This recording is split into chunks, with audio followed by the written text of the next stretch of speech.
Friends good morning. चलतु आज आम हाट को जावा तो सब कहीदे तो आम ए बजार जाऊँ। हाट भितर बहुत भीड़ अच्छी। एबे आम गाड़ी साइड रे रखीदे आम हाट भितर पशिलु। सी तो तार बुलूची आगे आगे देख चलती। टमाटर आलू बहुत सस्तार भी मिलूँ। हाट दिन बहुत सस्तार मिले बोले आम सब गोटे हफ्ता नहीं जाऊ आज हाटरू। एमती कि गोटे हफ्ता किसी परिवा किणा पड़ेनी। आमर ये हाट सोमवारिया हुए। आपण आड़े को बारिया हुए निश्चय कमेंट मध्यम कणेबी। ये देखो आम ये आलू नहीं जाइए। आलू ये सब 20 टका ना ढेर से देखो आलू गोटाणी देखा आलू देख नहीं सीमा देखा पागल हो जाइए पिलाटी।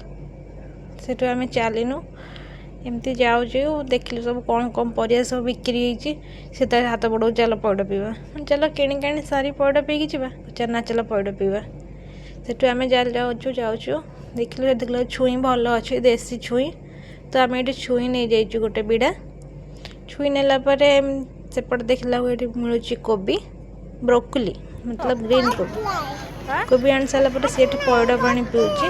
पइड पानी पी सारापर आम घर पलि आसलु। हाटर में वीडियो बेसी कर पाइलिनी कहीं हाट बहुत भीड़ थिला। एबे सब परियापत्र नहीं घर पलि आसु। से तार अंडाड़ी देखु तार सब कौन कौन आसी परियापत्र धरी खपाड़ दो तेणिक जे भांगू टमाटर चेपा हो कि तार सब कौन कौन आसছে से आगे देखियो। तो एतिकी वीडियोटा एतिकी अच्छी। हाटरू कौन आनलु सेटा आम नेक्स्ट पार्ट रे देखिए गोटे गोटे खोलिकी। रही।